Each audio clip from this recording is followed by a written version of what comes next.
It's all about the consequences campaign, the Every Action Has Consequences campaign that we've launched over the last couple of weeks in Bolton. We've put the campaign together essentially to make people think about the consequences of their actions, young people particularly. That's who we're aiming it towards. What we've done is we've joined up with the National Citizen Service, so we've got a target audience of 450 people, all from the Bolton area, and the beauty is they're all from different backgrounds, so we can tap into people right across the Bolton community, so we're getting our message right into the heart of the young people. It's a personal and social development programme for young people leaving school.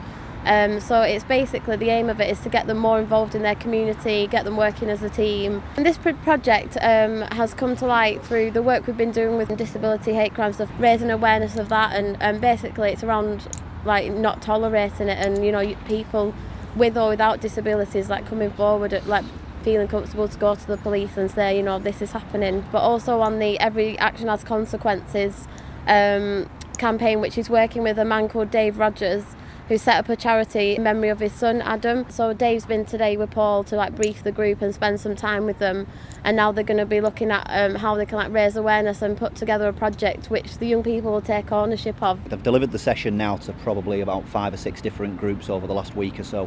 You get slightly different, impact on each group because all people are different. But as an example today, we've had to take 3 young people out midway through because they were so upset by seeing what had happened and and the consequences of what could happen on a simple night out.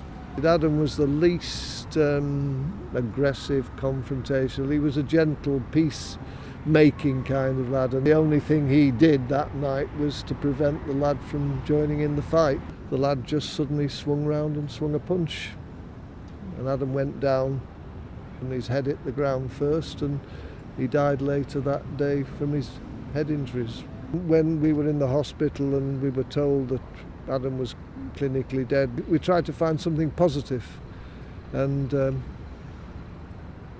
few days later we came across the idea of trying to make some sense of what had happened to Adam by looking at the lessons of what happened. So we formed the campaign and we called it Consequences. Every action has consequences, because we thought that was the key message to get across, particularly to young people, that however you behave, your behaviour is going to have an effect on not only yourself and your future, but on the people around you. It was very upsetting. It was very, very hard hitting for everyone, I think, in that. Everyone deals with things like that differently. I mean, I got upset, but the realisation of everything that goes on in a young person's life really hits home, and you realise how important decisions are that you're making while you're out.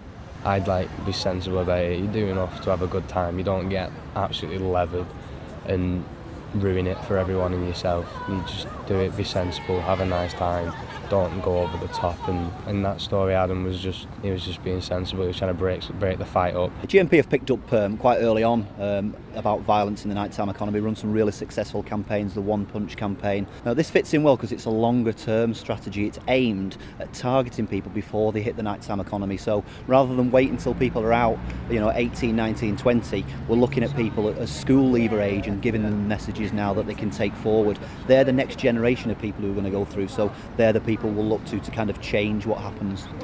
It does give young people the chance to put something back and air their views, and kind of, I think if you give them ownership of it as well, it kind of empowers them to do something positive in their community, and it does make them stop and think, especially something like this. I like to see a lot of awareness made from our group, mainly to spread it into the community. Everyone needs to know about it, because everyone at some point in life will go out in town and might experience something like that.